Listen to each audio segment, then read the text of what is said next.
सिखों के 9वें गुरु श्री गुरु तेग बहादुर जी ने दिल्ली के चांदनी चौक में अपना खून बहाकर हिंदू धर्म बचाया। गुरु तेग बहादुर जी की कुर्बानी का सदका आज यह हिंदू संस्कृति बची है। मंदिर बचे हैं, शिवालय बचे हैं, रामायण की कथा बची है, जनेऊ बचे हैं, तिलक बचे हैं। पर कितने अफसोस की बात है कि आज भी बहुत सारे हिंदुओं को इस बात का इल्म भी नहीं है कि ये किसका खून है जो उनके माथे पर तिलक के रूप में चमक रहा है। आज हम गुरु तेग बहादुर जी के शहीदी दिवस पर गुरु जी की शहादत के उन आखिरी दर्दनाक पलों को बताएंगे कि गुरु जी को धर्म की रक्षा करने के लिए कितनी क्रूर यातनाएं सहनी पड़ी। वीडियो के अंत में हमने उन लोगों के प्रश्न का भी जवाब दिया है जो लोग कहते हैं कि जो गुरु अपनी खुद की रक्षा नहीं कर सका उसने दूसरों के धर्म की रक्षा कैसे कर ली। इन सभी बातों को जानने के लिए आप ये वीडियो अंत तक जरूर देखें। वाहे गुरु वाहे गुरु वाहे गुरु। ये बात 1674 की है जब देश का राजा औरंगजेब था। वह बड़ा कट्टर मुसलमान था, सारे भारत देश पे इस्लाम धर्म लाना चाहता था। उसने हिंदुओं के लिए एक ऐलान जारी कर दिया कि सभी हिंदू इस्लाम धर्म अपना ले और अगर वे ऐसा नहीं करेंगे तो उनका कत्ल कर दिया जाएगा। औरंगजेब ने हिंदुओं के ढेरों मंदिर तोड़वाकर मस्जिदें बनवा दी। हिंदुओं के कत्लेआम होने लगे, जिसे देखकर सभी हिंदुओं में खौफ पैदा हो गया। वे लोग अन्न जल त्याग कर अमरनाथ के मंदिर में जाकर अपने धर्म की रक्षा के लिए पूजा पाठ करने लगे। हिस्ट्री ऑफ कश्मीर पुस्तक में लिखा है कि अमरनाथ के पंडित कृपाराम को एक रात सपना आया कि अगर तुम चाहते हो कि तुम हिंदुओं की कोई फरियाद सुने तो तुम गुरु तेग बहादुर जी के पास जाओ, वही तुम्हारी मदद कर सकते हैं। सो पंडित कृपाराम के कहने पर सारे कश्मीरी पंडित पूछते पूछते अनंतपुर साहिब गुरु तेग बहादुर जी के दरबार में आ पहुंचे। गुरु जी उस समय अपने सिंहासन पर विराजमान थे। पंडितों ने गुरु तेग बहादुर जी के आगे हाथ जोड़कर प्रार्थना की, हे महाराज, ताकत के नशे में चूर जालिम औरंगजेब हमें मुसलमान बनाना चाहता है। हमारे हिंदू धर्म के चिन्ह तिलक और जनेऊ को आज खतरा है। सो आप ही हो जो हमारी रक्षा कर सकते हो। आप ही हिंदुस्तान के हिंदुओं को मुसलमान बनने से रोक सकते हो। पंडितों की ये दुख भरी कहानी सुनकर गुरु तेग बहादुर जी खामोश होकर कुछ सोचने लगे। कहते हैं तभी उनके साथ बैठे उनके 9 वर्षीय साहिबजादे गोविंद राय ने पूछा, पिताजी आप क्या सोच रहे हैं? तब गुरु जी ने कहा, पुत्र, इन हिंदुओं की रक्षा करने के लिए किसी ऐसे महापुरुष की कुर्बानी की जरूरत है जो मुसलमान होना परवान नहीं करेगा तो उसका कत्ल कर दिया जाएगा। ये बात सुनकर साहिबजादे ने कहा, पिताजी, इस समय आप जी से बढ़कर और कौन महापुरुष है जो इनके धर्म की रक्षा कर सके। आप ही इनकी किसी भी तरह रक्षा करें। अपने होनहार पुत्र के मुख से ऐसी बात सुनकर तब गुरु तेग बहादुर जी ने कश्मीरी पंडितों से कहा, तुम जाओ, जाकर अपने सूबे अफगन खां को खबर दे दो। हमारे अनंतपुर वासी गुरु जी को अगर वे मुसलमान बना दें तो हम भी मुसलमान बन जाएंगे। गुरु जी ने कश्मीरी पंडितों से कहा, चाहे हम तिलक और जनेऊ को नहीं मानते पर दुखियों की पुकार भी हम बर्दाश्त नहीं कर सकते। औरंगजेब को यह शोभा नहीं देता कि वो अपनी प्रजा पर इतना जुल्म ढाए और उनके धर्म में अपनी दखलंदाजी करे। गुरु जी ने कहा, औरंगजेब ने जो भी करना है वो कर ले, हम उसके साथ टक्कर लेने के लिए तैयार बर तैयार हैं। जब औरंगजेब को गुरु जी का यह संदेश मिला तो उसने सोचा कि एक व्यक्ति को अपने धर्म में लाने से अगर सारे हिंदू मुसलमान बनने को तैयार हो जाएं तो हमें और क्या चाहिए। वह बड़ा खुश हुआ। इसलिए गुरु तेग बहादुर जी को हर हालत में इस्लाम में लाना उसके लिए बड़ा जरूरी हो गया। पंडितों के जाने के बाद कहते हैं तब गुरु साहिब जी ने दिल्ली जाने की तैयारी कर ली। अपने साथ 5 सिख लिए। दिल्ली जाने से पहले गुरु जी ने घर बार का सारा प्रबंध मामा कृपाल चंद को सौंप दिया। उन्होंने सिखों को हिदायत दी कि साहिबजादे गोविंद राय का वे खास ध्यान रखें। दिल्ली जाते समय अपने साहिबजादे को गले मिले। जब उन्हें माता नानकी जी के चेहरे पर उदासी दिखी तो उन्होंने सारी संगतों और अपने परिवारजनों को संदेश दिया कि इस जग में कोई भी सदा नहीं रहा और ना ही रहेगा। शरीरों का रिश्ता सदा कायम नहीं रहता। केवल प्रभु का सिमरन करो जिसने सदा सहाय होना है। जो 5 सिख गुरुजी के साथ थे वो थे भाई दयाला जी, भाई मतीदास, भाई सतीदास, भाई गुरदत्ता जी और भाई उदय जी। इस तरह सारे प्रबंध पूरे करके गुरुजी घोड़ों पर सवार होकर दिल्ली के लिए रवाना हो गए। गुरुजी भरतगढ़, रोपड़, कबूलपुर आदि नगरवासियों को उपदेश देते हुए आगे की ओर बढ़ते गए। इतिहास में दर्ज है कि गुरुजी को आनंदपुर से चलते पूरा 1 साल हो गया था। कहते हैं कि आगरे में गुरुजी की एक श्रद्धालु माई रहती थी जो गुरुजी के दर्शनों के लिए कई सालों से तरस रही थी। अंतर्यामी गुरुजी उसके घर गए और उसकी दर्शनों की इच्छा पूरी करके शहर के एक बगीचे में आकर विश्राम करने लगे। गुरुजी ने तब एक बड़े अनोखे ढंग से अपनी गिरफ्तारी का कौतक रचा। कहते हैं कि उस बाग में एक लड़का बकरियां चरा रहा था, जिसे गुरुजी ने अपनी एक बहुत कीमती अंगूठी दी और उसे कहा कि इस अंगूठी के बदले में 2 सेर जलेबियां खरीद कर ला दो।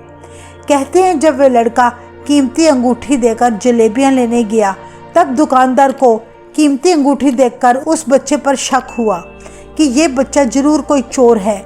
उस बच्चे को अंगूठी समेत कोतवाली ले गया। जब बच्चे से पूछा गया कि तुम्हें ये अंगूठी कहाँ से मिली है, तब बच्चे ने गुरुजी का ठिकाना बता दिया। इस तरह पुलिस ने गुरु तेग बहादुर जी को वहाँ से गिरफ्तार कर लिया। गुरुजी को किसी प्रकार का कोई डर नहीं था। असल में वो आगरे की संगत को मिलने का वादा कर चुके थे, इसलिए गुरुजी चाहते थे कि आगरे की संगतों को मिलने के बाद ही वे अपनी गिरफ्तारी दें। इसलिए गुरुजी अपना पूरा काम कर चुके थे। फिर वे खुशी खुशी आगरे की पुलिस के साथ दिल्ली चले गए। जब मुगल बादशाह औरंगजेब को गुरुजी के कैद होने की खबर मिली तो औरंगजेब का लिखा हुआ हुक्म लेकर काजी गुरुजी के पास आकर बोला कि बादशाह का हुक्म है, अगर आप गुरुजी मुसलमान बन जाएं तो आपके ऐसा करने से सारा देश आपका मुरीद बन जाएगा। सारे हिंदू आपको देखकर खुद ही मुसलमान बन जाएंगे, जिससे सारे देश में एक ही धर्म हो जाएगा। फिर धार्मिक लड़ाई भी मिट जाएगी, इससे लोग सुखी होंगे। इतना सुनकर गुरुजी बोले, तुम सारे देश का एक धर्म करना चाहते हो? अगर ईश्वर चाहे तो 2 धर्म, हिंदू और मुस्लिम के अलावा एक तीसरा धर्म भी हो सकता है। काजी हैरान होकर बोला, ये कैसे हो सकता है? तब गुरुजी ने कहा कि इस बात का निर्णय करने के लिए तुम 1 मन मिर्च जलाकर देख लो। यदि उसकी राख में से केवल 1 साबुत मिर्च ही बचेगी तो समझ लो प्रभु को केवल एक ही धर्म स्वीकार है, और यदि उस राख में से 2 मिर्चें साबुत निकलेंगी तो समझ लेना प्रभु को 2 धर्म स्वीकार हैं। अगर उस राख में से 3 मिर्चें साबुत निकलेंगी तो समझ लेना कि 2 धर्मों के अलावा तीसरा धर्म एक और बनेगा। कहते हैं तब औरंगजेब ने 1 मन मिर्चें जलाई तो राख में से 3 साबुत मिर्चें निकली। यह देखकर औरंगजेब बड़ा हैरान हुआ। औरंगजेब के हुक्म अनुसार काजी ने गुरुजी से कहा कि अगर आप सच्चे पीर हो तो कोई करामात करके दिखाओ, और अगर करामात नहीं दिखाओगे तो मुस्लिम धर्म अपना लो। अगर आपने इनमें से कोई बात नहीं माननी तो फिर कत्ल होने के लिए तैयार हो जाओ। औरंगजेब की इन तीनों हुक्मों को सुनकर गुरुजी ने फरमाया, करामात नाम कहर का है, जिसे करने से प्रभु के बंदों को शर्म आती है। दूसरा रहा इस्लाम धर्म अपनाने का। प्रभु ने हमें जिस धर्म में पैदा किया है वो छोड़कर किसी लालचवश दूसरे मजहब को अपनाना बहुत बड़ा गुनाह है। गुरुजी बोले, हम अपनी धुर दरगाह से मिले धर्म में ही जिएंगे और इसी धर्म में मरेंगे। तीसरा जो तुमने कत्ल होने के बारे में कहा है वो हमें खुशी खुशी स्वीकार है। यह जगत तो एक मुसाफिर खाना है, यहाँ किसी को सदा साथ नहीं रहना, फिर हमें मौत का भय कैसा। जब गुरुजी ने उनकी कोई बात स्वीकार ना की तो गुरुजी को एक छोटी सी अंधेरी कोठरी में बंद कर दिया गया, जहाँ उन्हें भूखा प्यासा रखा गया। कहते हैं कि गुरुजी के साथ 5 सिख सेवादार जो आनंदपुर से आए थे वो भी गुरुजी के साथ कैद थे। कहते हैं तब औरंगजेब ने हुक्म दिया कि गुरुजी के 3 साथियों को सख्त सजाएं देकर कत्ल कर दिया जाए। औरंगजेब का विचार था कि अपने साथियों की दर्दनाक मौत देखकर अपने आप गुरुजी हमारी शर्तें स्वीकार कर लेंगे। कहते हैं अगले दिन भाई मतीदास जी को आरे से काट दिया गया और दूसरे दिन भाई दयाला जी को पानी की उबलती देग में उबाला गया। और तीसरे दिन भाई सतीदास जी को रुई में लपेटकर जला दिया गया। गुरु जी के तीनों सिखों की शहीदी के समय गुरु जी को उनके सामने बिठाया गया ताकि वे डर कर इस्लाम धर्म कबूल कर ले, पर गुरु साहिब पर इसका कोई प्रभाव न पड़ा। गुरु जी तब भी शांत और अडोल अवस्था में थे। गुरु जी के तीनों सिखों की दर्दनाक शहीदी के बाद औरंगजेब ने हुक्म दिया गुरु तेग बहादुर जी का तलवार के साथ कत्ल कर दिया जाए और कत्ल करने से ठीक एक दिन पहले सारे शहर में ढिंढोरा पिटवाकर लोगों को खबर कर दी जाए कि हिंदुओं के पीर को चांदनी चौक कोतवाली से बाहर कत्ल किया जाएगा। इतिहास में दर्ज है कि गुरु जी के पास अब कुल 2 सिख थे, जो थे भाई गुरदत्ता जी और भाई उदो जी। गुरु जी ने अपना अंतिम समय देखकर अपने दोनों सिखों को बुलाया और उन्हें हुक्म दिया कि तुम अपने अपने घरों को लौट जाओ, अब हमारे पास रहने का तुम्हें कोई लाभ नहीं। गुरु जी के सिख इतना वचन सुनकर बड़े भावुक हो गए, उनकी आंखें नम हो गई। असल में वो गुरु जी को छोड़कर जाना ही नहीं चाहते थे, पर गुरु जी के हुक्म के आगे उन्हें झुकना पड़ा। तब उन्होंने कहा, गुरु जी हमारे हाथ पैर बेड़ियों से बंधे पड़े हैं और जेल के दरवाजे पर ताले हैं, फिर हम कैसे आजाद हो सकते हैं। तब गुरु जी ने वचन किया, आप इस शब्द का काटी बेड़ी पग हो ते गुर कीनी बंद खलास का उच्चारण करें, तुम्हारी बेड़ियां भी खुल जाएंगी और दरवाजे के ताले भी खुद ब खुद खुल जाएंगे, तुम्हें कोई देखेगा भी नहीं और तुम आजाद हो जाओगे। कहते हैं तब उन दोनों सिखों ने गुरु जी के बताए हुए शब्द का उच्चारण किया, उनकी बेड़ियां खुल गई और जेल के ताले भी खुल गए। इस तरह वे दोनों जेल से आजाद हो गए।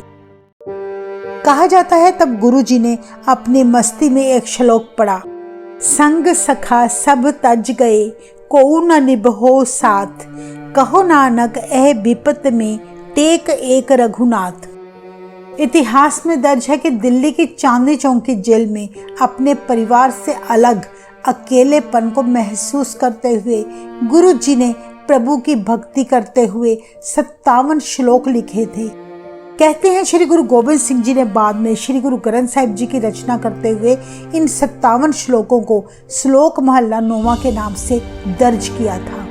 गुरु तेग बहादुर जी ने अपने अंतिम दिनों में अपने एक सिख के हाथों 5 पैसे और एक नारियल आनंदपुर भेज दिया, साथ ही अपने लिखे हुए श्लोक भी उस सिख के हाथ भिजवा दिए।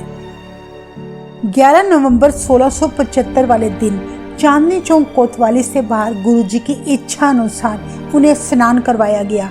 उसके बाद गुरु जी ने चौंकड़ा मारकर जल्लाद को कहा, जब हम पाठ का भोग करके सिर झुकाकर प्रभु को नमस्कार करेंगे तब तुम अपना वार कर देना।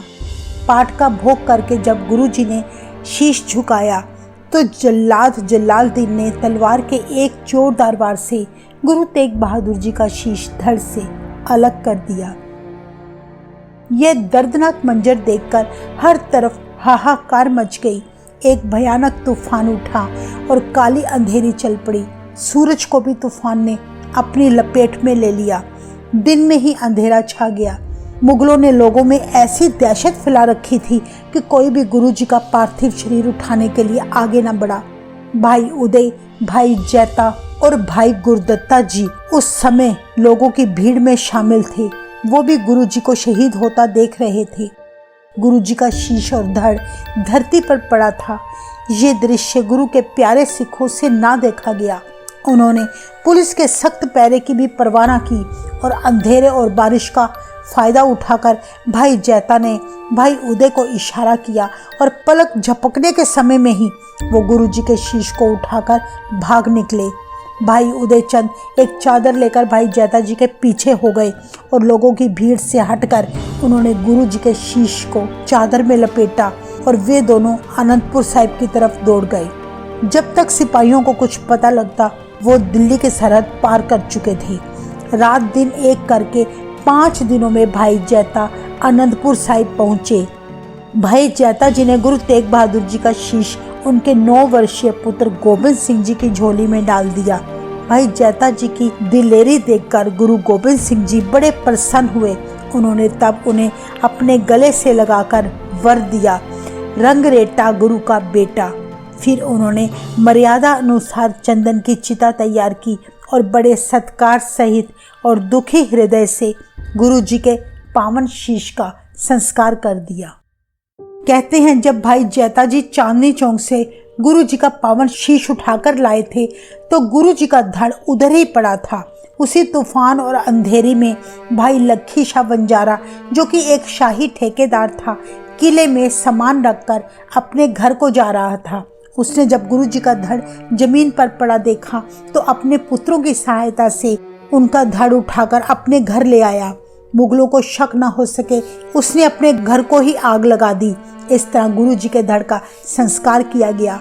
आज दिल्ली के उसी स्थान पर गुरुद्वारा रकाबगंज सुशोभित है।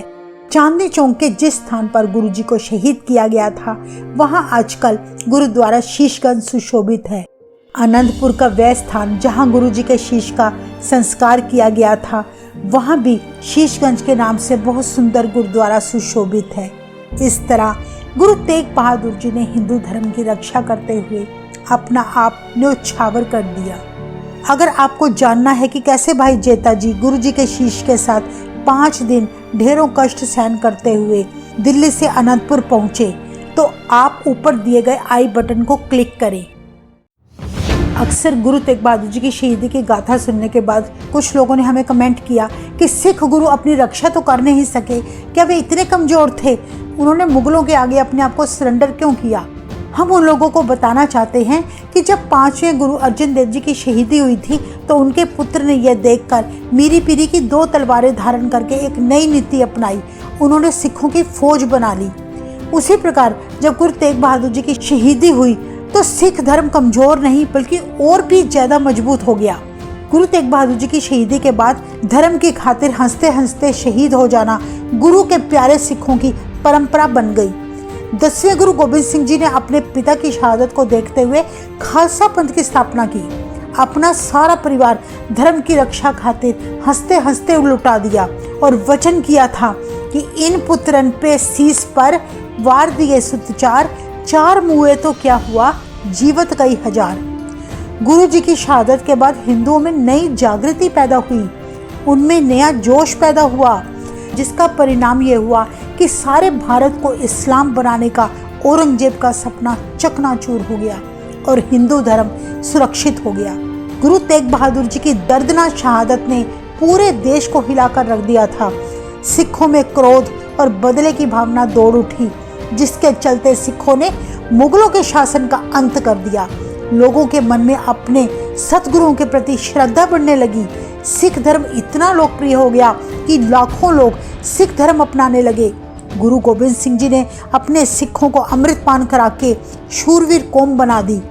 गुरु गोबिंद सिंह जी के बाद भी ये लड़ाई निरंतर जारी रही। सिखों के अद्भुत साहस और धार्मिक जोश के कारण बाबा बंदा सिंह बहादुर, बाबा दीप सिंह जी जैसे कई शूरवीरों ने पंजाब को मुगलों से बचाया और फिर गुरु के सिख महाराजा रणजीत सिंह पंजाब के पहले सिख राजा बने। इस तरह पंजाब एक स्वतंत्र राज्य बन गया। वाहेगुरु जी का खालसा, वाहेगुरु जी की फतेह।